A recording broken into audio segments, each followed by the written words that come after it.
this life, whether it be the food, clothing, or shelter. We're thankful for all these physical things, but we realize that the spiritual blessings are more important, and that you have given those to us, that we can have salvation through your Son, Jesus.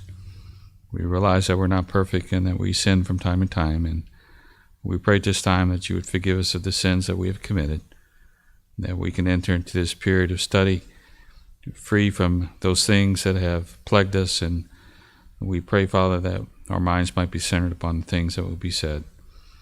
We humbly ask that you continue to be with those our number that have been sick, continue to be with Nancy and those that were mentioned, that their health might be restored and they might be able to be back with us at the next point in time. Pray that you help us, Father, to center our minds upon the things that will be said.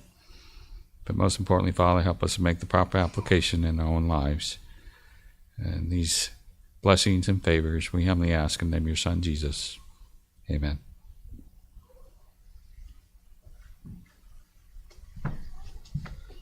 All right, who wants to start us off with the memory verse?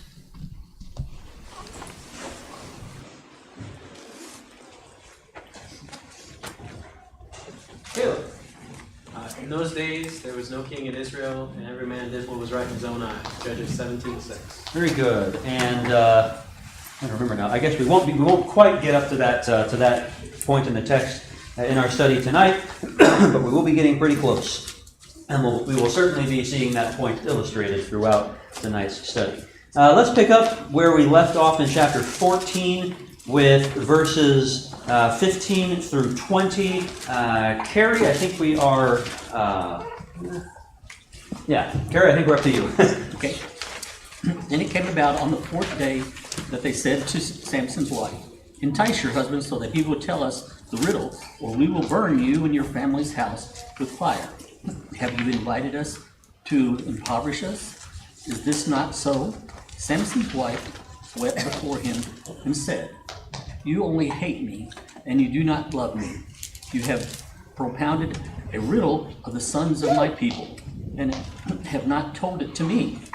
And he said to her, "Behold, I have not told it to my father or mother, so should I tell you?"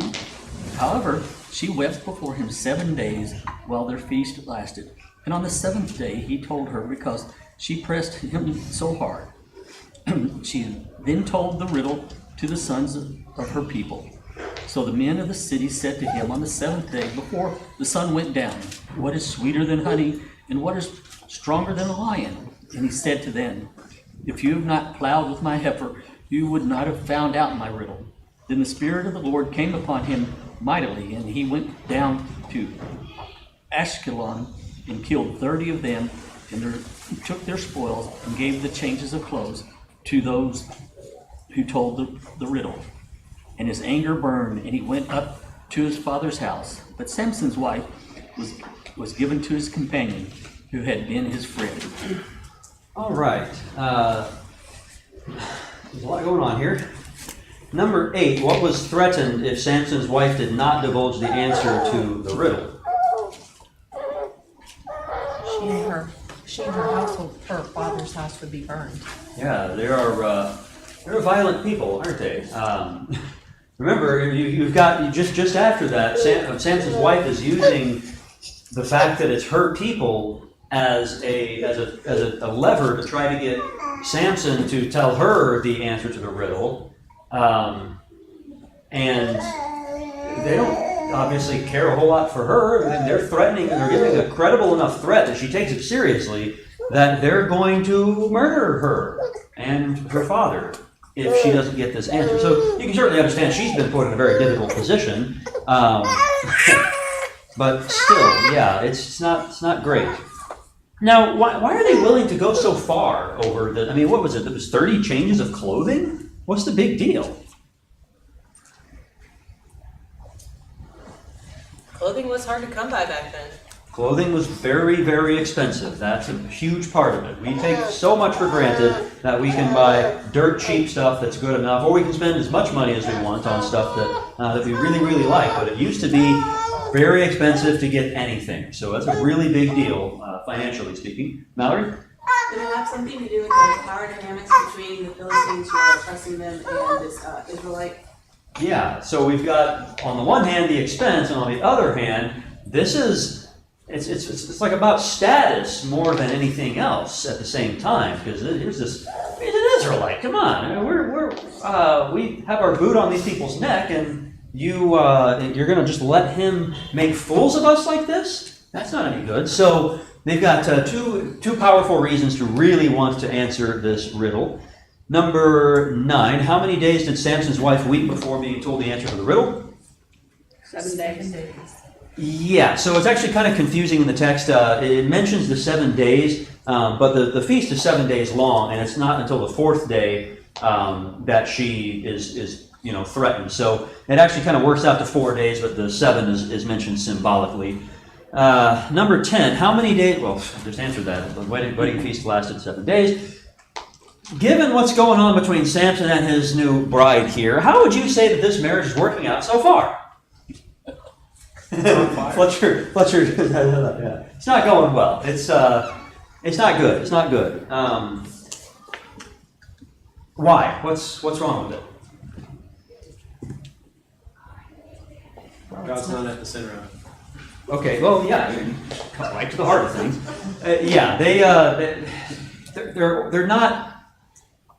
They're not even thinking about this covenant in the proper terms. Samson's just thinking about his own gratification. We don't even know what this woman's thinking about. As far as we know, she's just been told by her father, hey, you're going to be hitched to this guy now. Well, all right, I guess, I kind of have to do what I'm told here. Fletcher?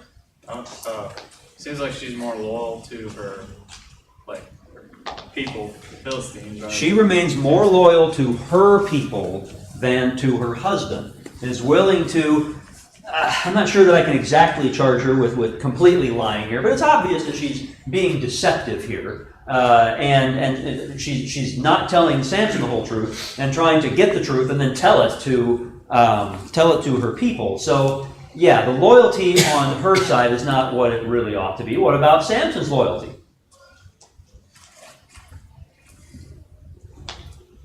Dan? It's a rather large commitment to make without consulting her. Yeah. So, his estimation of his wife and his relationship with her leaves a lot to be desired. I mean, where is it? Where is it? I know Carrie read it. Oh, that's right there. It's right there at the end of verse 16. He said to her, behold, I have not told my father nor my mother, and shall I tell you? What's the implication behind this rhetorical question from Samson? Ned?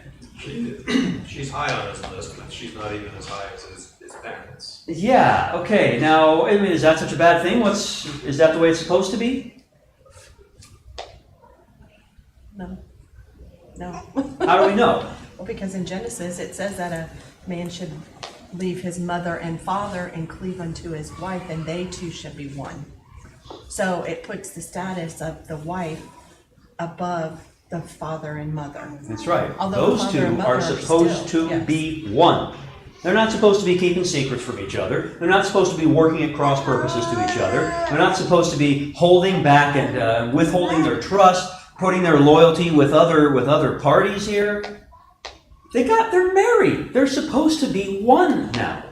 Neither of them is treating it that way. Neither of them is, to go to what Caleb said, God is certainly not at the center of this marriage. They're not thinking about what God designed here.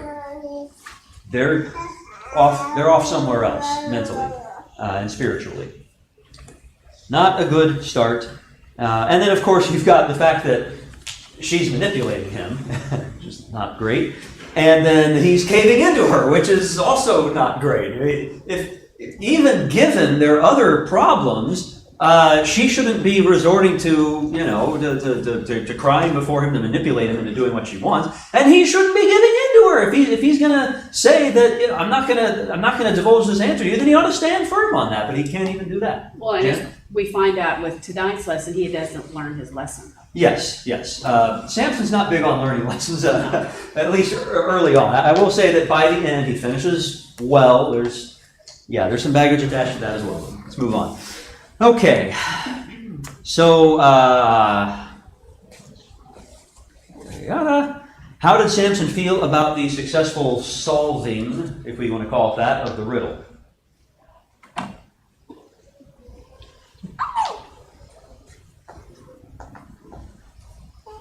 Not very good. Sorry? Not very good. Not very good, Take it yeah. very well. If we look at his vocal response, I mean, it doesn't say, "I'm so angry with you that I want to kill you all," or anything like that. Instead, he says, "If you had not plowed with my heifer, you would not have found out my riddle." What is he talking about? This is the first time a heifer has been brought up. What is he getting at here? Is that how he's referring to his wife? Say again? I assume that's how he's referring to his wife? Yes, he's referring. Yeah, which is, I don't know that. I mean, Solomon says a lot of things that we would consider to be insults, and he intends them as compliments. So I don't know what he means by that, but regardless, when he says plowed with my heifer, he's getting at the fact that they have gone to his wife, used her in a sense to get to him, used her to their own advantage, and he is very upset both with them and with her. He feels pretty betrayed over this, and I suppose he has every right to. Okay, how did he pay the wager? Gary? He went and killed 30 Philistines and took their clothes and used that to pay the debt. Yeah, seems simple enough, right? Just go murder 30 people. Not a big deal. Okay. And how was he able to do that? How was he able to kill these 30 Philistines? The Spirit of the Lord came upon him. The Spirit of the Lord. Okay, so, I kind of facetiously called it a murder there, and I don't know exactly how God feels about him just going and picking 30 random Philistines to kill in order to pay a wager. But one way or another, God was with him on this. God was intending always to use Samson to get the Philistines off of the Israelites' back. So, all right. Number 11, what became of Samson's wife after he went back to his father's house?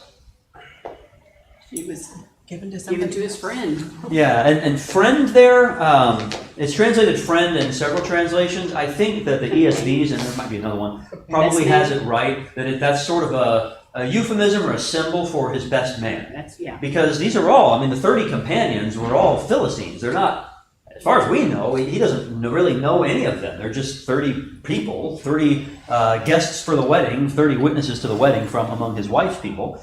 And so this guy, his best man, ends up with a wife. Okay, put yourself in the father-in-law's shoes here. Like, well, somebody's taking this girl off my hands today. All right. Why did Samson leave? Because he was angry. Sorry? It says that he was angry. He was angry. He was very upset. He's upset with everybody. He's upset with her people, but he's especially upset with her because it's obvious to him, should be, that she told them the answer to the riddle. And, he could have cried foul. He could have just said, all right, there's no way you could possibly know the answer to this riddle unless you got it from her. And he didn't even go that route. He still went and paid the wager, but obviously is very upset with his wife. Question number 1, under thinking about the lesson, did Samson's friendliness with the Philistines lead him closer to or farther from God? Farther. Definitely led him farther away. Okay, is there a lesson in that for us? Well, he obviously did consult God and really, well, this entire story it looks like, but definitely not when it came to this wife. So, it wasn't going to be a good situation from the beginning because he didn't consult God. Yeah. And if we're going to live our lives the way that Samson has so far, acting on impulse, acting on our fleshly desires, and don't start consulting God in matters, then it's not going to go well. And if we're befriending the world, and if we are, to borrow from 1 John here, if we love the world and the things in the world that are not of the Father, things like the desires of the eyes and the desires of the flesh and the pride of life, well, our lives are going to resemble Samson's in a lot of ways, and that's not even the most important part because we have more than just this fleshly life to worry about. Now, with all that said, that's certainly a lesson that we ought to take to heart. But I have to keep pointing out, God still used him.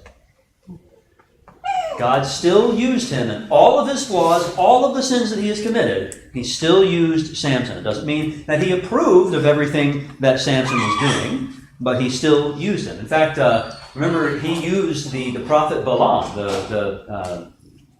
back when the Israelites were trying to go through, or go past the Moabite territory before they entered into the promised land. And the Moabite king hits this prophet and says, hey, curse these people. Balaam is a jerk. He's terrible.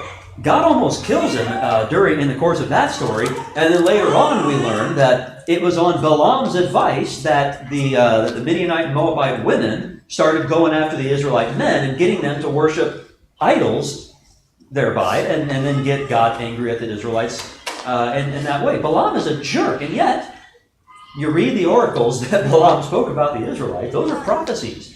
He can use people, even that are sinners, even that are, in a sense, destined for destruction.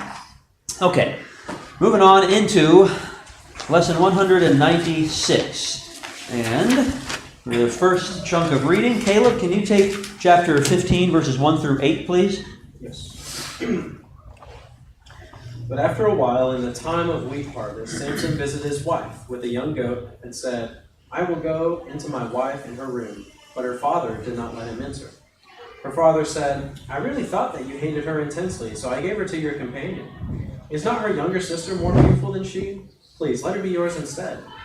Samson said to them, This time I shall be blameless in regard to the Philistines when I do them harm.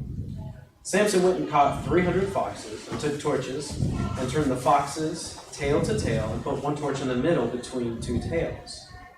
When he had set fire to the torches, he released the foxes into the standing grain of the Philistines, thus burning up both the shocks and the standing grain, along with the vineyards and groves. Then the Philistines said, Who did this? And they said, Samson, the son-in-law of the Timnite, because he took his wife and gave her to his companion. So the Philistines came up and burned her father with fire.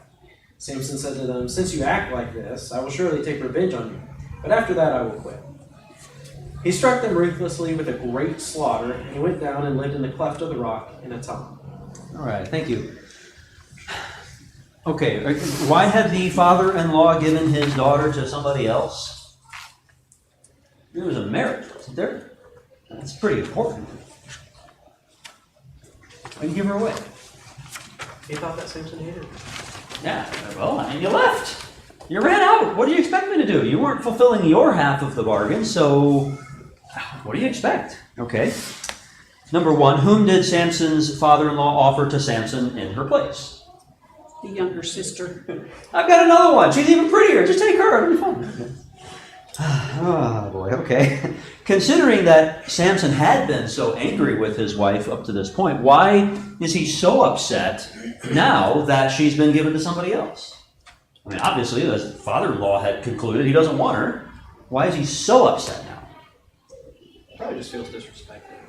It's okay. So it certainly appeals to his sense of pride. His just we've got a lot of the status going on in a lot of these stories. Carrie, what else? Well, back then, the wife was your property. And so here you've got somebody taking your property and giving it to somebody else. Yeah, that very well might be the way that he's considering it. Now, it's kind of a minor quibble. I'm being a bit pedantic, but it's not so much a back then as it is in that culture. There's plenty of cultures today where it works exactly that same way. And there were plenty of cultures back then where it didn't work. Well, I shouldn't say there's plenty. There were a handful of cultures back then that didn't work that way. And the Israelites were kind of supposed to be the one where it didn't work that way. But nevertheless, yeah, Samson he definitely takes offense at this. What else? There's at least one more thing that I think we should give Samson credit for here.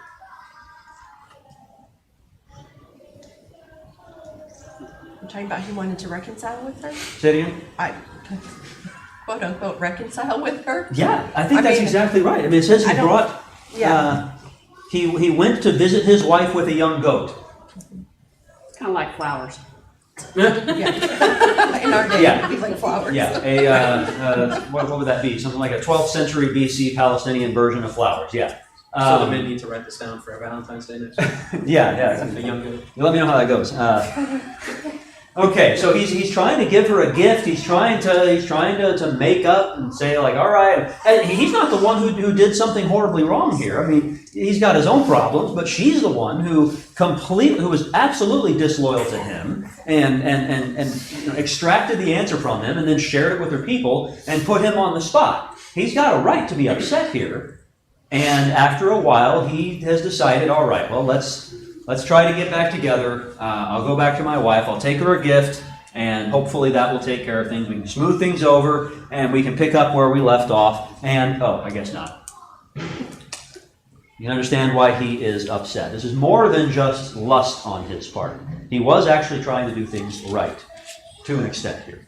Number 2, after Samson set fire to the Philistine fields, by the way, we're just skipping past the accomplishment of catching 300 foxes. That one always makes me pause. But after Samson set fire to the Philistine fields, where did he go to live? Back of the rock of the Tom. Yeah, we don't know exactly where that is, but clearly he's kind of out in the wilderness somewhere, has sought solitude. Kind of reminds me of Sunday afternoon's lesson, but in any case, we will skip verses 9 through 13, but found within those is the answer to number 3. How many men of Judah went to apprehend Samson? 3,000. Because 3,000 went to get him. Why would his own people turn against him like this? To be subject to the Philistines. Yeah. Sorry, say it again? Well, they're subject to the Philistines, so it's probably something the Philistines talk to them, and they're just trying to do the Philistines' bidding, maybe. Yeah, and I mean it's not quite as simple as, they're in charge and they told us to do it, but that's the way it works out. They went and raided the town of Judah, and the people of Judah are going, what is your problem? And yeah, we serve you and all, but why are you treating us like this? And when they heard that it was Samson's fault, they figured, okay, well, this is a way that we can get them off our backs, or at least get their focus off of us, and just go back to their normal way of oppressing us. So they're willing to turn over one of their own people. We could say that that's understandable, considering their circumstances. These are people with, lives and families to feed and all that sort of thing. And, they see a method of hopefully getting rid of their problem. Does that make it right?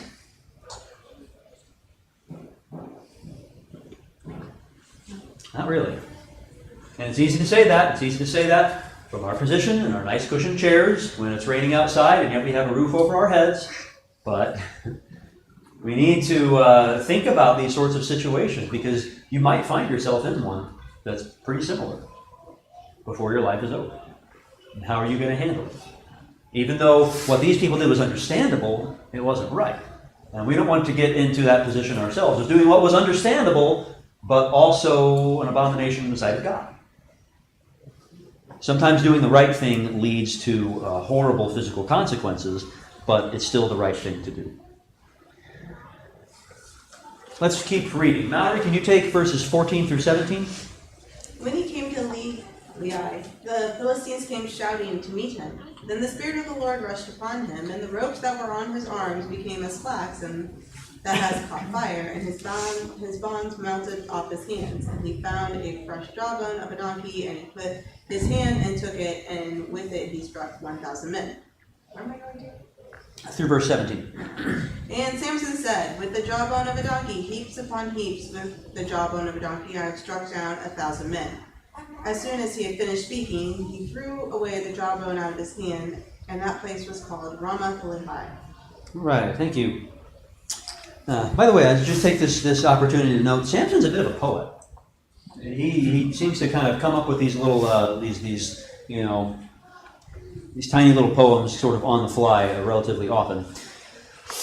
Number 4, where was Samson when he killed 1,000 Philistines with the jawbone? Lehi.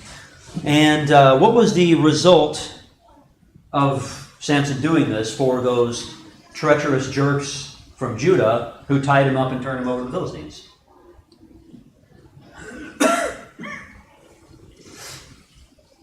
Well, was it 1,000 of those men, or 1,000 Philistines. It was 1,000 Philistines. So how does this work out for those men of Judah? They helped kill the thousands. Pretty good, actually, for them, isn't it? Isn't that interesting? So they get at least some level of relief from these Philistines that were going after them. Samson is saving them, even though they have treated him badly. Anything like that happen in the New Testament?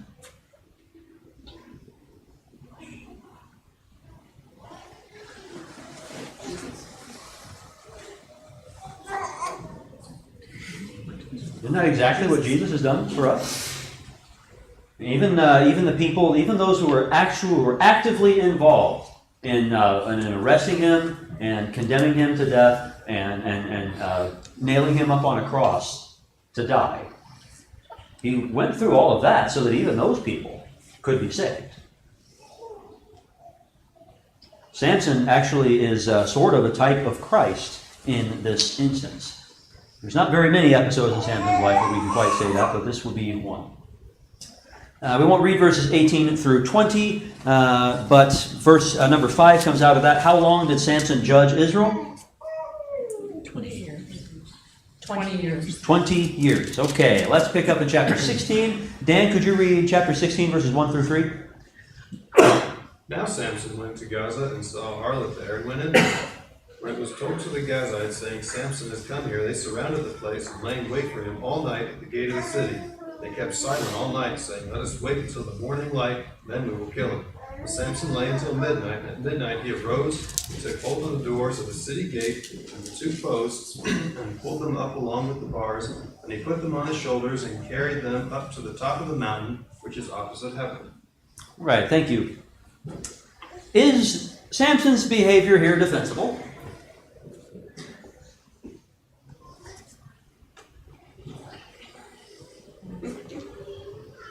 Are you just showing off? I have no idea. Oh, no. I don't even mean that part. I mean the first little part of this episode. Oh, that's not cool. No. You're going to visit a prostitute. Come on, Samson. What are you doing? Okay, so we see again, we kind of had to speculate back in chapter 14 when he just sees this random Philistine woman and is like, her, I want her. I want to marry her. It seems kind of shallow, Samson, but there's not a whole lot in the text to tell us. And then he did refuse when his father-in-law was like, see, I've got a younger daughter who's even prettier. Why don't you just take her? And he wasn't thrilled with that idea. So, okay, well, maybe he's very shallow. Shallow, lustful. Okay, so yet another pretty big sin to lay at Samson's feet. Number 6, what did Samson carry to the hill opposite Hebron? City gate and 2 posts. Yeah, he picked up the gates and just carried them up to the hill. Okay. Now, it's kind of a minor point. It doesn't matter a whole lot, but to the city of Hebron, that's like 40 miles.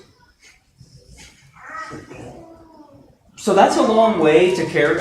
It's a long way, period. It's certainly a long way to carry the gates of the city. Do we know why? Sorry? Do we know why? Well, I'm about to get to that. It's probably, or at least quite possible, that it's not that he took them all the way to Hebron and put them on the hill that's right next to Hebron. It's probably more like, there's the road that goes toward Hebron, and off in that direction, or maybe just into the territory around Hebron, is the particular hill there, and that's where he put them. But regardless, even that, even if the hill was right next to the city, all he had to do to get out, if he's able to lift up the gates, is pick them up, toss them aside, and walk out. But instead he carries them up a hill. Why? Janet's question, why in the world does he do that? I wouldn't approach a guy that was carrying a city gate on his back. But that's just me. Why ever not? Why ever would I? Yeah, it seems like he can probably crush me between 2 fingers if he's able to do that, right? Dan? If it's on the hill, it's presumably visible in every direction, so he's spreading his own legend. Yeah, he's making a spectacle of it. He's deliberately. Somebody said, I think it was Janet who said, "Is he just showing off?" And in a way, I think he kind of is. Well, that to Dan's point, if anything that he's done so far, he's just gone full out. He's not done just a little. It's been just. He's not subtle, is he? No. 300 foxes. I keep coming back to that. 300 foxes. All right, let's keep reading. Sammy, can you take chapter 16, verses 4 through 6, please? Sometime later, Samson fell in love with a woman named Delilah, who lived in the valley of Sorek. The rulers of the Philistines went to her and said, "Entice Samson to tell you what makes him so strong, and how he can be overpowered and tied up securely. Then each of us will give you 1,100 pieces of silver." So Delilah said to Samson, "Please tell me what makes you so strong, and what it would take to tie you up securely." All right, thank you. What seems to be Samson's weakest point? Women. Yeah, he's not very good at resisting any temptation at all, it seems, that has to do with women themselves, and also whatever they ask him to do or want him to do. Even if he stands up for a while, he's going to give in. And that brings us to the next section. We won't read all of these, but verses 7 through 9 is the first instance. Number 7, what was the first lie that Samson told Delilah? In answer to her, question about how can you be bound and weakened. Mallory? 7 fresh bowstrings. Yeah, 7 fresh bowstrings. It seems like a very specific thing, but okay. Obviously that doesn't work out. And so they play the whole thing over again in verses 10 through 12. And number 8, what was the second lie that Samson told Delilah? Janet? New ropes which had not been used. Yeah, so none of those old ropes that are pre-stretched or anything, the brand new ropes, they've never been used, they've never been weakened by anything. That will definitely hold him. Of course it does not. And, they go through it again. Same song and dance, verses 13 and 14. And number 9, what was the third lie Samson told Delilah? Braid my hair. Yeah, weave my hair into a loom. At least with the first two, it was like, you could tie me with these sorts of things, and then I wouldn't be able to break through that. This one is, I guess the loom is kind of heavy, so I'm attached to it now. That maybe makes some sense, but it's not like it really hamstrings him a whole lot. And also there's the fact that it's kind of getting, he's getting pretty close to something that does matter a bit. But before we get to that, why does Samson stay with this woman? Mallory? Because woman. That's a pretty good answer. He's really, really bad at this. And it's easy for us to look at him and say, "Boy, Samson, you're just not very smart, are you?" I mean, he cannot possibly fail to see where this is headed.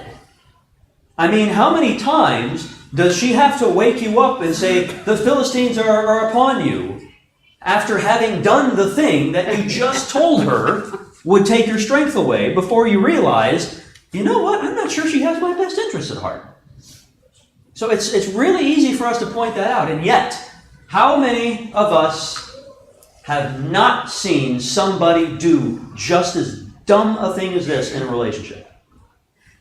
I think all of us have seen somebody do that. Maybe we've done it ourselves.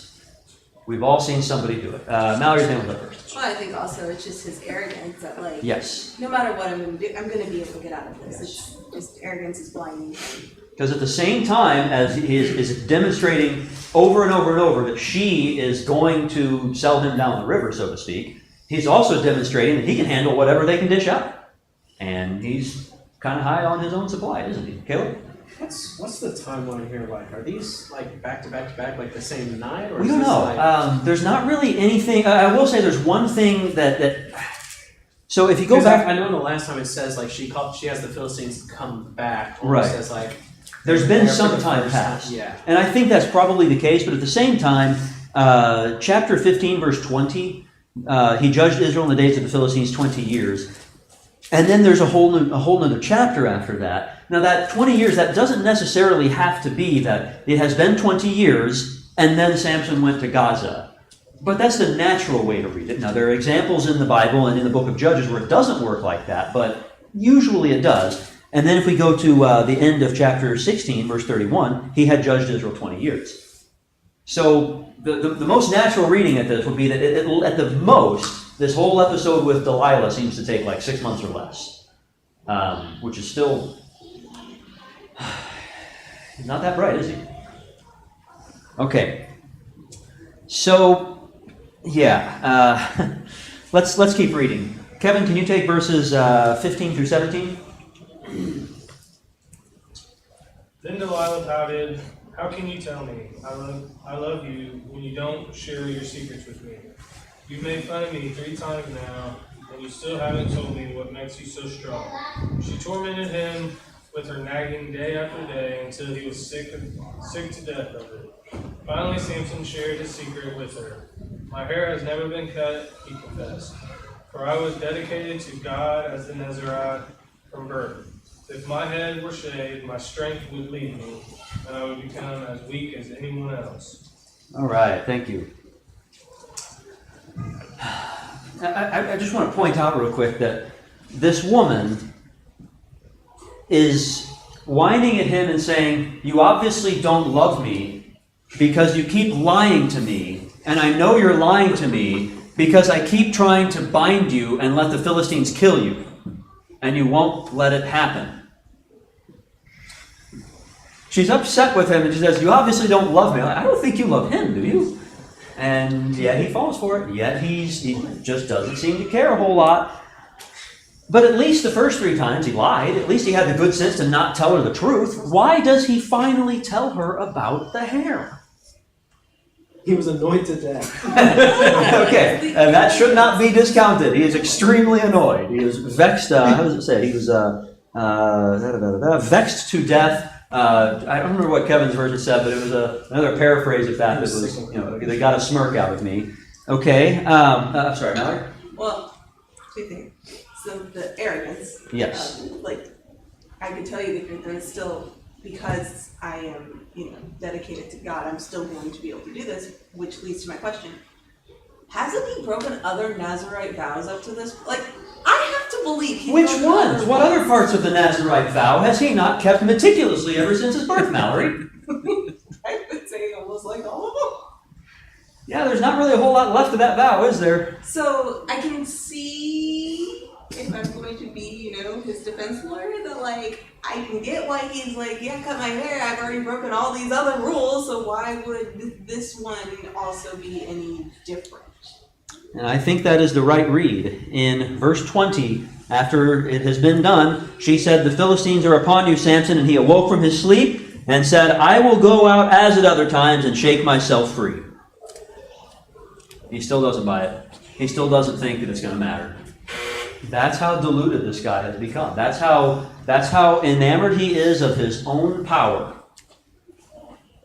and does not realize that it's all coming from God. He has to know it. And yet, he doesn't really give God credit for it. He thinks that it's up to him. So number 10, what had changed the 4th time Delilah tried to ensnare Samson? The Lord left him, so he was weak.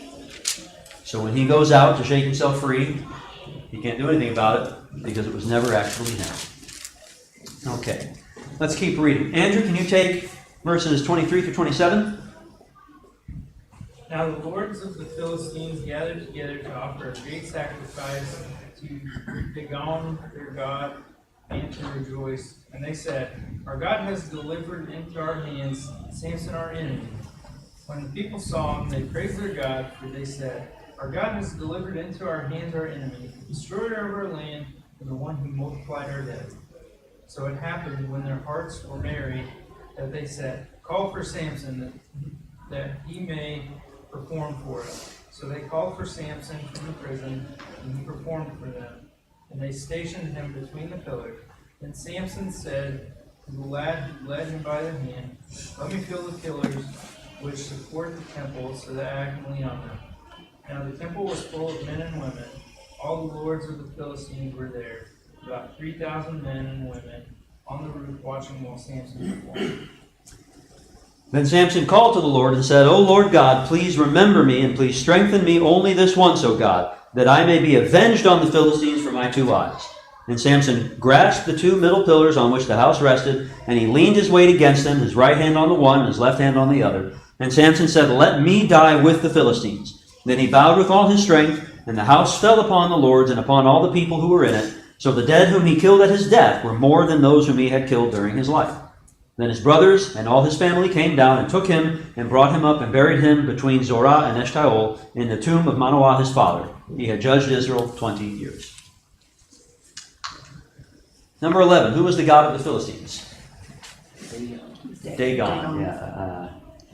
And what did the Philistines think had happened, as evidenced by their capturing Samson?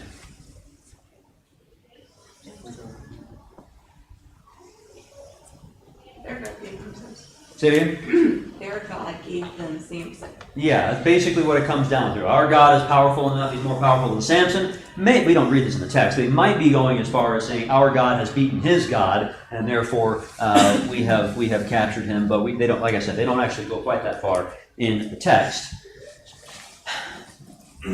Why did God give Samson back his strength, considering that, he's broken everything else? Sam? I'm sorry, was your hand up? Do you think Delilah was in the crash? That's a good question. I don't know. We don't even know. So it mentions that she was in the valley of Sorek, and I don't know where that is exactly. I'm sorry, I know you asked another question. It's a very good question. I'm just curious. Yeah, it's a curiosity, but it's an interesting curiosity for sure. I wonder if the harlot from verse 1 was there. Yeah, that's also a good question. She was from Gaza. So we've got, the Sorek Valley, basically it almost joins Samson's hometown area to Timnah. Like that's probably, frankly, it makes some sense. That's the road that he would have taken to get to Timnah every time, was to go through that valley. So that explains kind of how he came upon Delilah in the first place. But then it says that where did they take him? It was to, wrong page. To Dagon. Does it say the name of the city? They brought him down to Gaza and found him. What is it? Gaza. It is to Gaza? Okay, thank you. Yeah. So that's far enough away that I would suspect, just based on that, probably not. For Delilah. Now, the prostitute, maybe.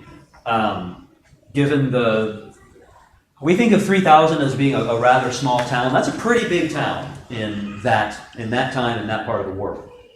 But also, you got to remember that 90% of people didn't live in the cities; they lived out in the country. So she took her money and ran. Yeah, probably. Okay, let's go back to where I am here. And why did God give Samson back his strength? Mallory? You can infer, reading his heart had at least changed enough, and he was willing to sacrifice himself at this point, saying, I'm not, I want to fulfill this and be done. Yeah. So even while he says that he wants to avenge himself for his eyes, he's also acknowledging, when he asks God to give him his strength back, that it wasn't always from him, and that it's not all about him. The fact that he's willing to give up his own life for this demonstrates that he's finally thinking about something bigger. He's finally humbled himself, and he's finally asked God for help Because he for hadn't done once that in his before. life. He hadn't done it. I'm sorry, Jan, go ahead. He hadn't done that before. Yeah, the closest he'd come was demanding that God give him Right, some water right. earlier, and God gave him water. Caleb? Why here does it not say the Spirit of the Lord rushed upon him? It's an interesting question. Yeah. I don't have a good answer to that off the top of my head. But we have to stop there anyway. So, lesson 197 on Sunday. Thank you. Hey, did you your nose is yet?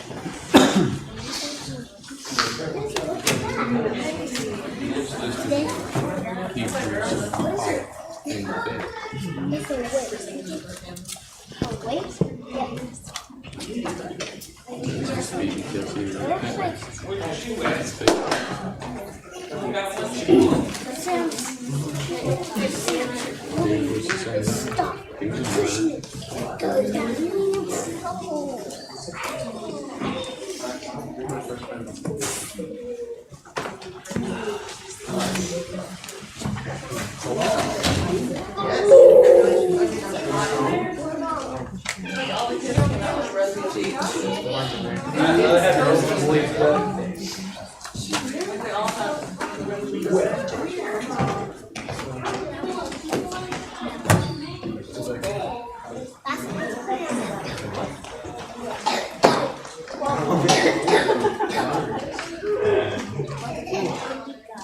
Girl.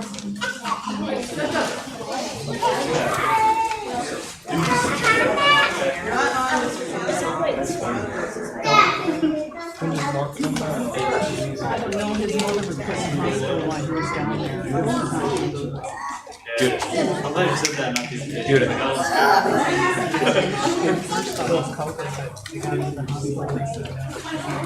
Thank you.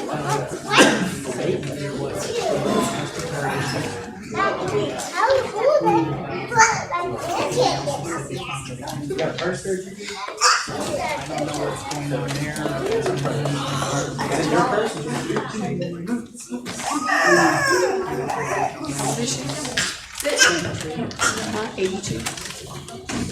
Good evening. Good to see everyone out this evening.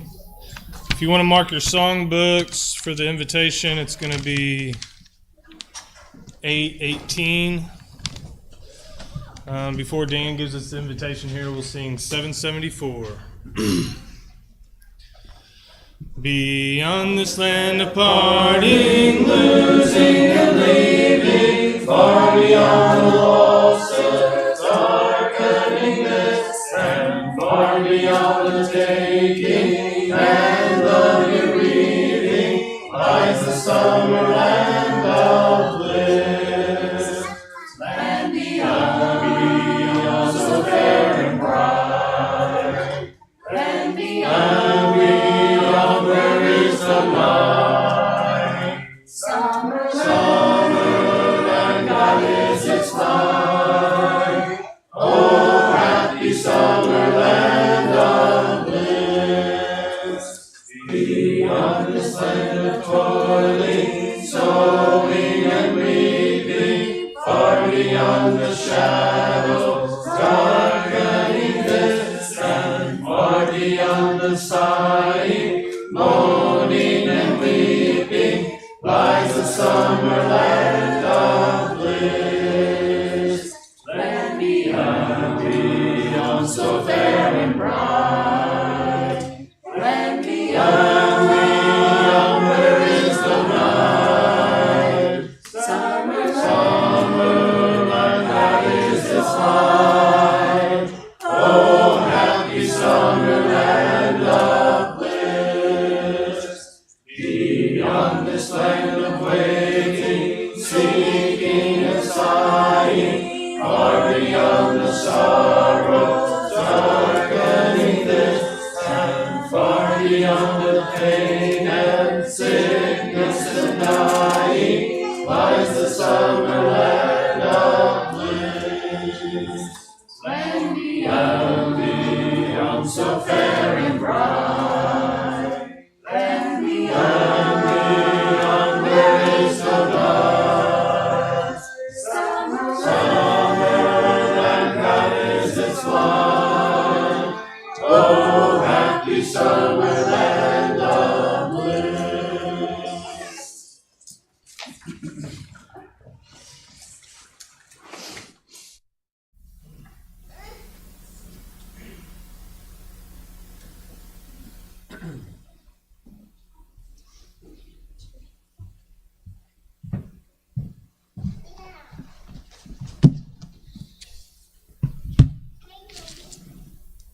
Good evening. It is good to be here at midweek with a good many of you.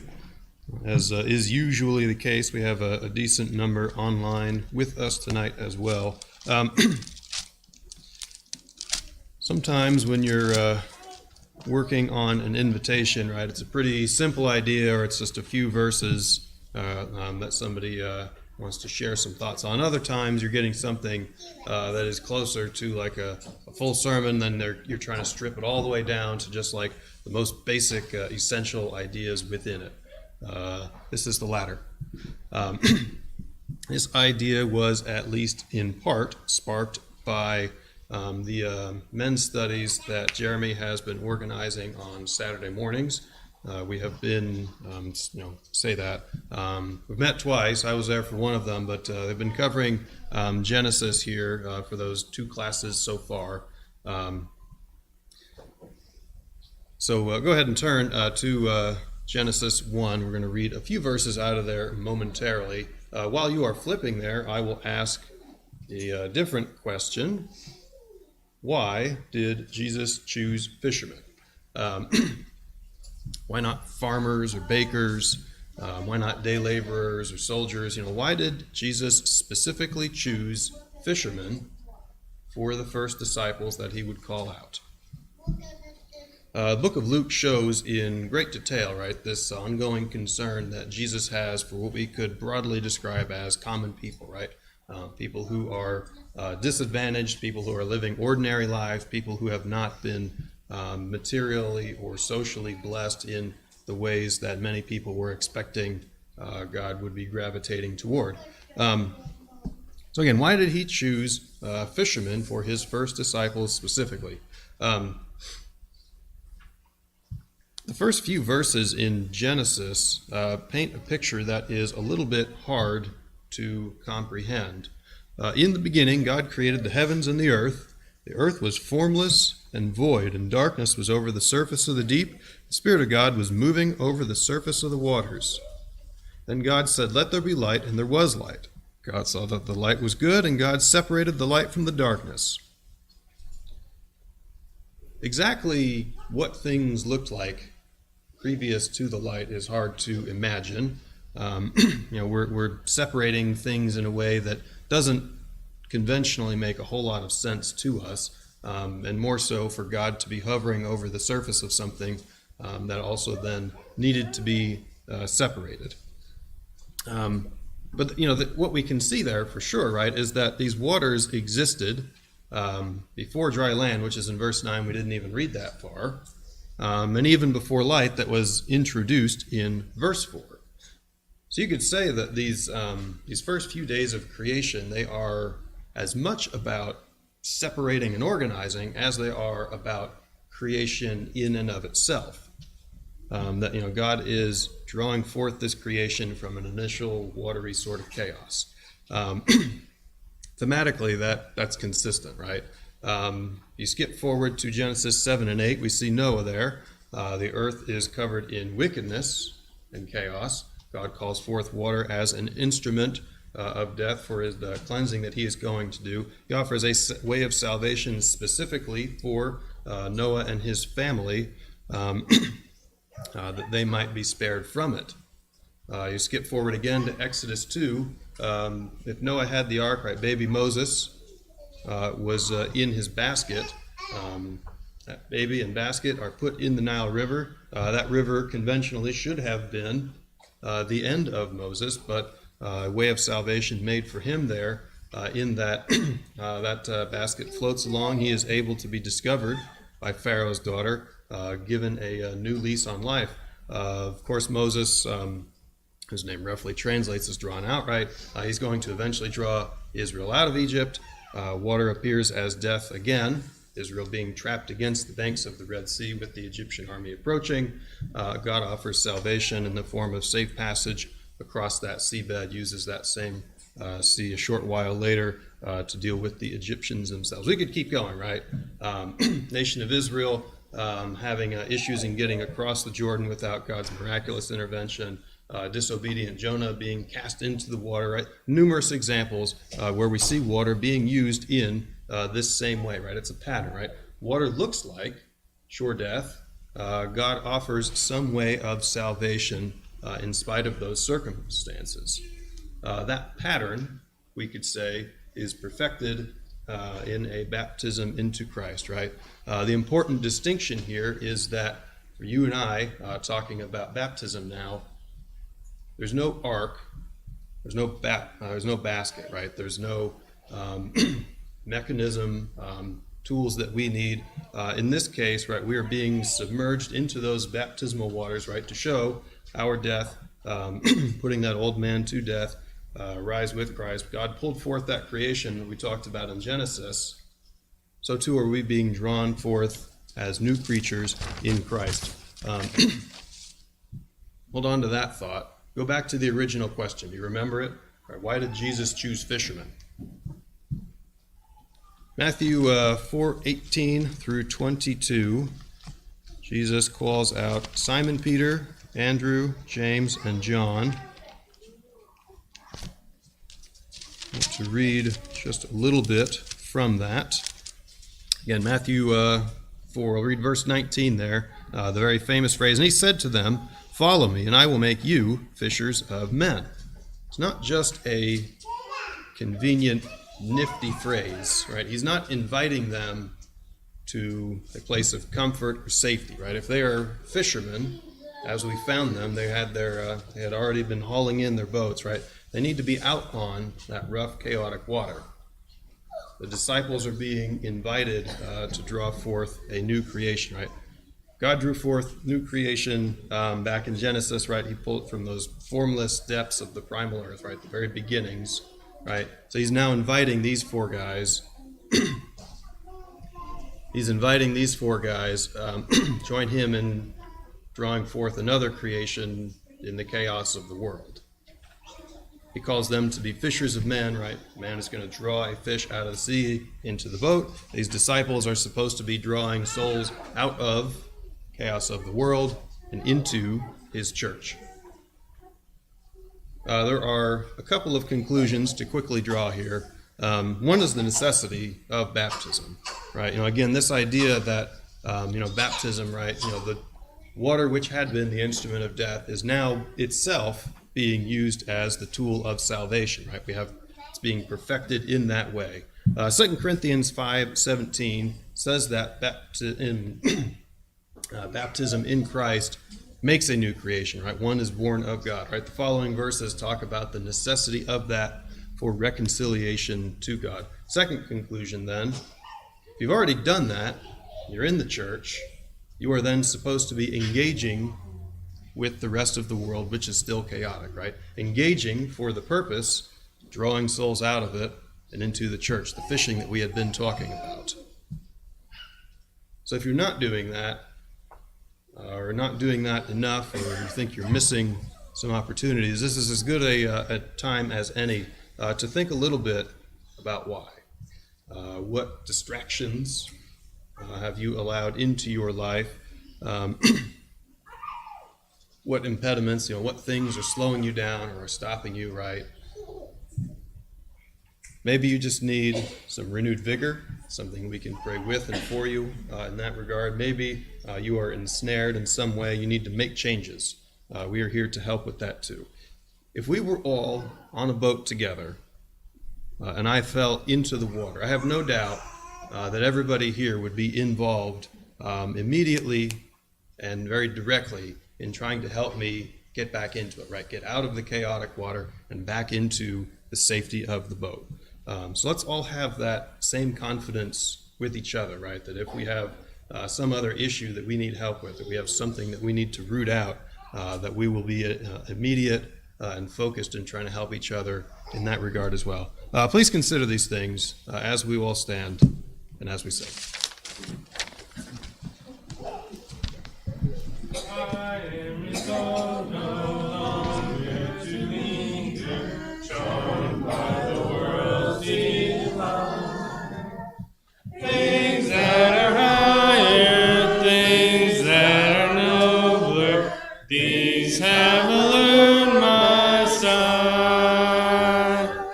I will hasten to Him, hasten sublime and free.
see everyone out tonight. I want to thank Dan for that invitation.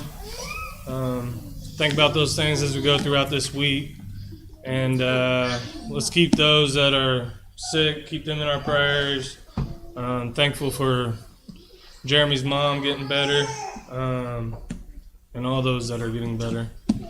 I don't have any other announcements. Is there any others, Tim?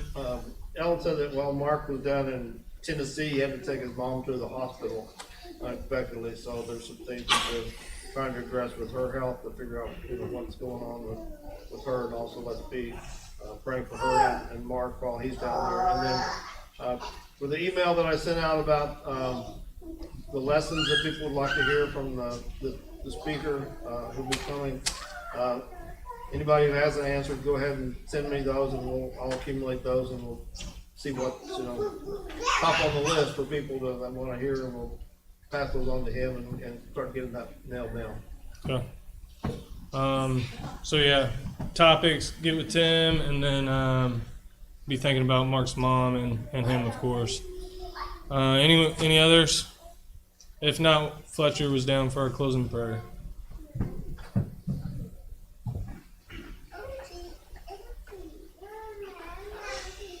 Let's pray. Dear Heavenly Father, thank you for the time to allow us to come together to learn about you, to worship you. I pray that anytime we have an opportunity, we better each other, that we are always faithful to you. Please continue to watch over Dave and Devin, as well as Jeremy's mother and Mark's mom. Continue to be with us, and thank you for sending your son down on the cross for our sins. And in Christ's name I pray. Amen.